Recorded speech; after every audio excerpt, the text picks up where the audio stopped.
700 play highlight reel as part of, like, I guess your introduction to him, or Who are you talking to? Who's your source? Broadcast. Can you talk to us about that, the process of putting that together, and what made you want to do that for him? You try and put yourself in other people's shoes as best you can. I think that's an important component to being a head coach. And, no one really, I think it's hard for people to truly wrap their head around what it is to be a quarterback in the National Football League, in terms of, you talk about as much pressure as one could ever have. You have all these teammates depending on you to do the right thing on every play. People are trying to tackle you full speed while you're making split-second decisions, and you're in charge of making sure that our plus-minus turnover ratio is right. That is a hard job. Not to mention, this just in, anybody that's drafted as a quarterback in the top 10, top 5, they want to be good.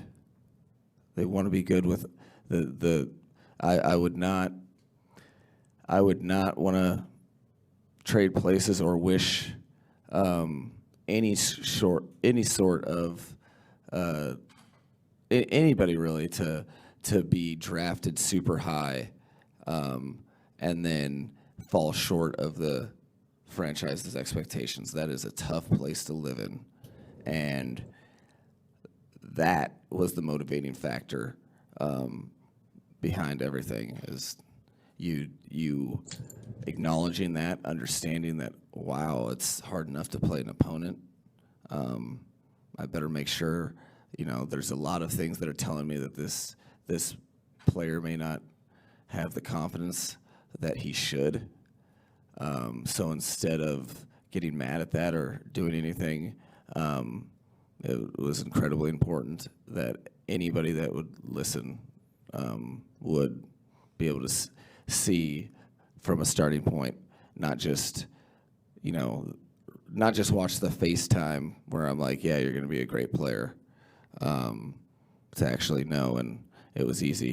He had the stuff on the tape, and I think that's a credit to him, and he's to his credit, he's really listened, taken the coaching that he's good, said, okay, coach, I believe you. And I think you guys have seen the residuals up close and personal for a while. To follow up quickly, were you aware, or what point were you aware that his confidence had dropped that low from the season? This is not going off of straight fact. This was just using intuition.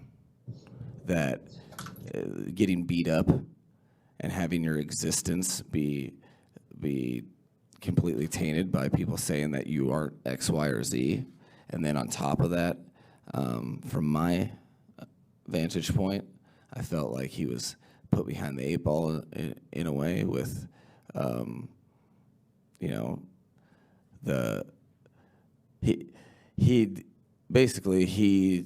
his strengths he couldn't play to, and so if you're not able to play to your strengths in your position that one of the reasons you've gotten there is you're an unbelievable point guard.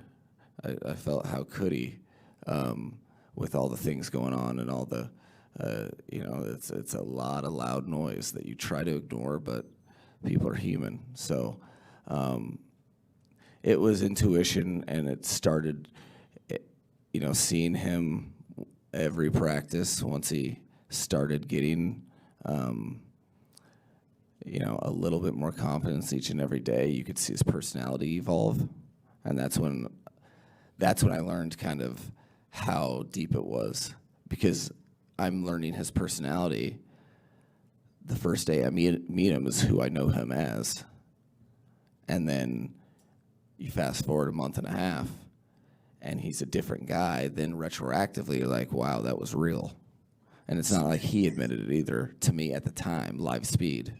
You know, this is something that I think he did, all he did was just come to work, buy in, listen, and then do what he could control instead of worrying about any of it.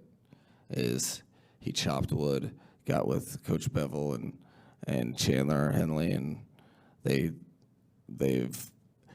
not done anything but tried to work on technique, fundamentals, and how to play the position at an elite level, and they've done an outstanding job with that. And henceforth, we're 8-0 with him. Or I guess he didn't finish the game, but you guys get it. He wins a lot.